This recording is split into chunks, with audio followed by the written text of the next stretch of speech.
To live like this, you gon' have to take L's, you gon' have to fall off, you gon' have to bounce back. Have you ever lost it all? 100,000 to a rack. I trade everything to have my grandma back.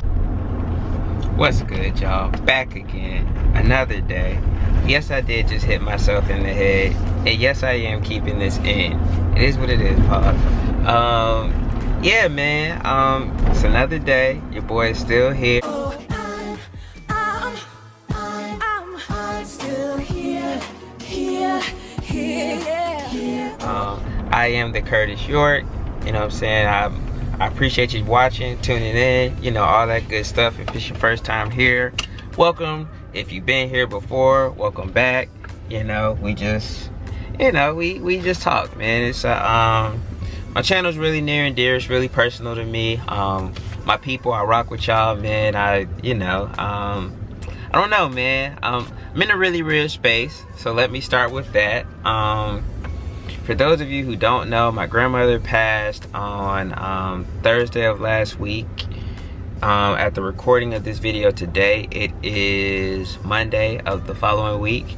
My recording process has just been all out of whack. My studying process has been all out of whack.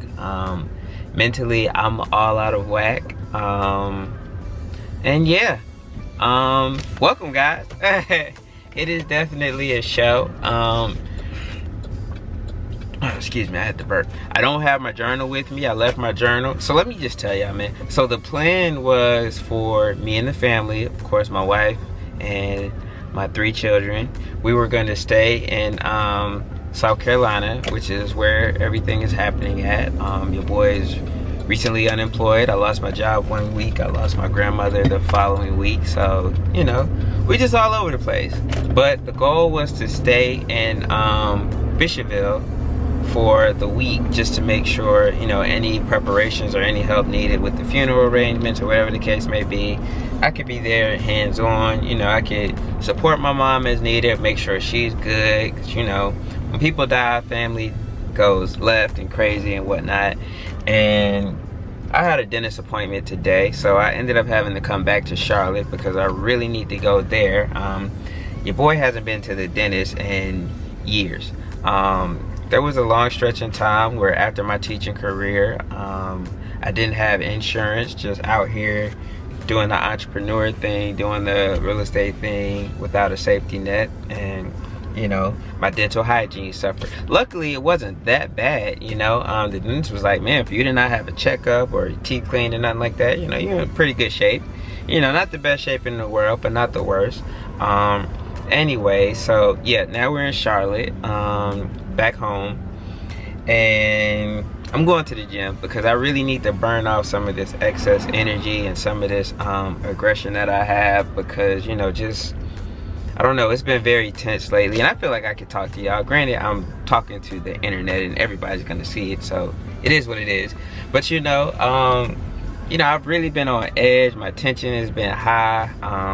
I've been snapping on people, and you know, I've just been in a really dark place. And anybody that knows me knows that I'm very calm, cool, collected. I try to be as patient as possible. I always try to focus on the end result and the business aspect of things, and I try to be diplomatic, you know, sometimes to a fault. A lot of times I let things slide that I probably shouldn't slide, and I know for a fact other people would not let slide, in the interest of trying to maintain and preserve peace.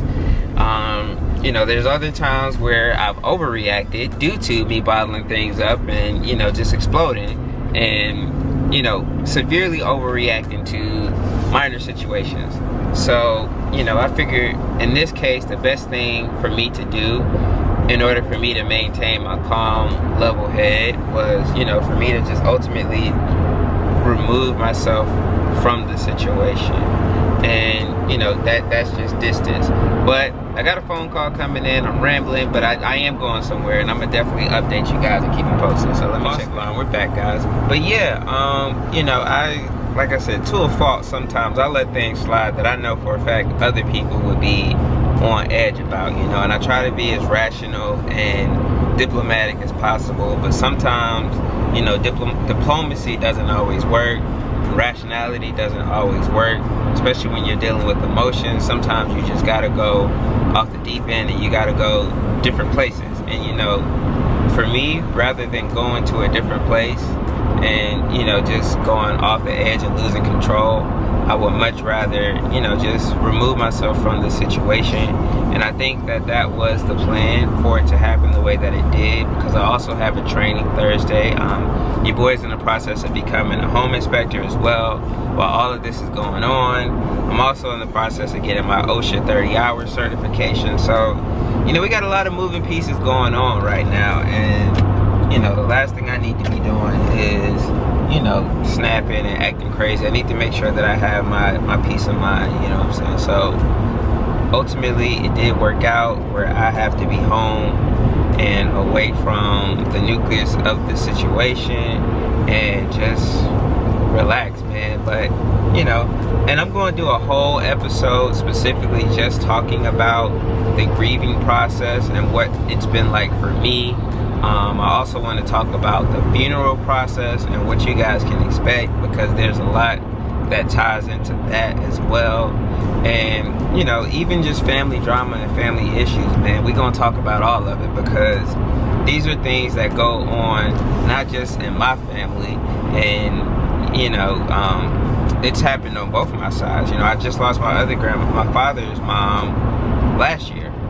And this year, it's like deja vu. We're going through it all over again. So, you know, I definitely want to try to impart some wisdom that I've seen and things that I've been through on this experience, with the hopes that, you know, it'll make somebody else's journey easier as they deal with these types of things.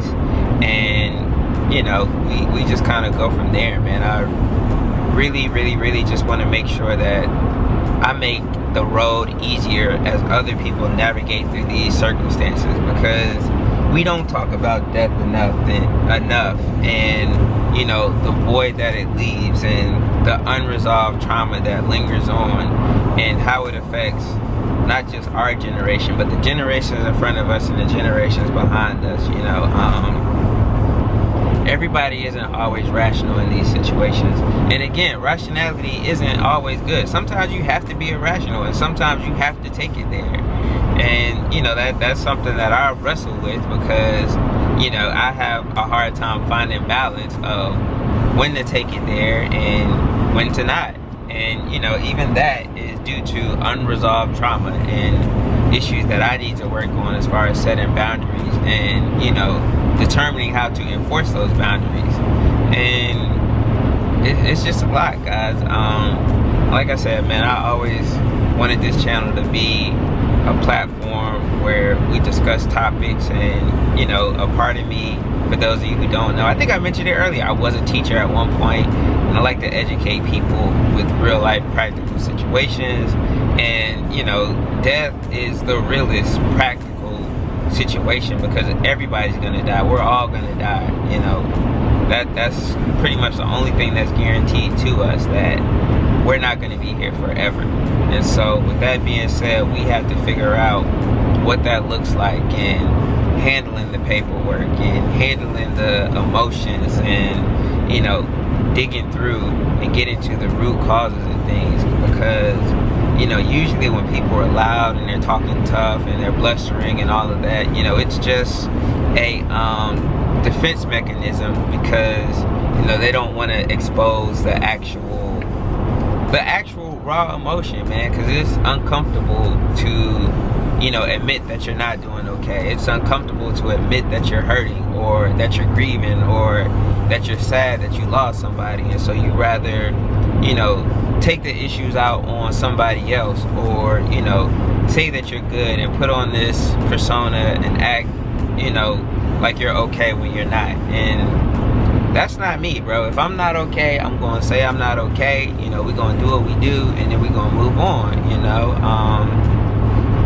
And honestly, right now, I'm not okay. You know, I'm not, obviously I can function and I can get myself together and I can maneuver and I can live my life. I'm not saying from that standpoint I'm not okay. I mean, I'm okay, but what I mean is, you know, there is a void in my life, and, you know, honestly speaking, that void has been there for a while, because even though my grandmother isn't physically here anymore, mentally she hasn't been here for a very long time. So, you know, that's not the sad part. The sad part is, you know, and honestly, you know, I wasn't really trying to see her the way that she was when she was here, because that's not the grandma that, you know, I remember, and that's not the grandma that I knew and loved. You know, this new version of my grandmother was sick. She was in pain. She did not want to be here. And, you know, with the little bit of memory that she had left, and the little bit of mind that she had left, she was aware enough to know that she did not like her current state of mind. And she knew that she didn't want to be here the way that she was, you know. So on that level, there's peace. But, you know, there's a lot of unresolved issues that, you know, I don't know if it's a black thing, or, you know, watching Succession and really seeing how white people, especially other people with money, and how they deal with the issues of death and inheritance and things of that issue. It's not just a black thing, it's a people thing, man. Like, I can say that in my community specifically, that it's a lot different, because we don't have a lot of the resources and the options to get help as far as therapy and talking out our problems and resolving issues in a healthy way through communication. And, you know, we like to put on these personas and act like we gotta be superheroes, and we don't cry, we don't bleed, and, you know, we don't feel, and we just super tough. And it's like, yeah, I'm good on that, you know. We gonna talk, we gonna try to figure it out, and, you know, sometimes if we have to take it to the next level, then that's what we're gonna do. But we're not gonna let things linger on, because when things linger on, it doesn't really resolve the issue. And when issues get unresolved, you know, they blow up and end up being way bigger than they have to be, when it could have been resolved with a simple conversation. And, you know, I'm not condoning violence, but sometimes violence is necessary, because it brings things to conclusion. You know, when words don't work, fists do sometimes. And, you know, and I'm not encouraging that, but what I'm saying is, it's better to resolve something and leave it done, rather than act like it's not resolved, or act like it's resolved, but, you know, every time you see somebody, it's just flaring back up, or, you know, it's passive aggression, or it's just, you know, just little pot shots instead of just getting it out the way, man. And, you know, in my life, through business and, you know, dealing with circumstances in the world, I like to just bring things to closure, man. Like, what are we gonna do? Like, you know, I don't like empty threats. I don't like threats, period. It's like, you know, if somebody says you're gonna do X, Y, Z, or else, and they leave it open, then I'm gonna be like, or what? You know, like, what are we doing here? Like, I want to weigh the options to see if it's worth it or not, man. But yeah, guys, I hope that you find value in this, and it's not just rambling. I was trying to go somewhere with this conversation, but at the same time, I needed to vent, and who better to vent to than you guys, you know. Thank you for all the well wishes. Thank you for all of the support. Thank you for all of the love, man. We're creeping up on 400 followers, and I'm extremely grateful for that. We're creeping up on 3,000 hours of view time, and I'm extremely grateful for that. I'm about to go to the gym. I gotta pump some iron to once again release some of this tension and aggression. But I just really wanted to talk to y'all and give y'all an update. We're gonna move back into the vlog and the fun stuff, and we're also going to move back into the talks, because it seems like you really like that. So with that being said, once again, my name is Curtis York. Make sure you like, comment, subscribe, share, so we can get it across the air. Make sure you hit that little bell so you can tell when I am dropping new videos. And with that being said, we are out, y'all.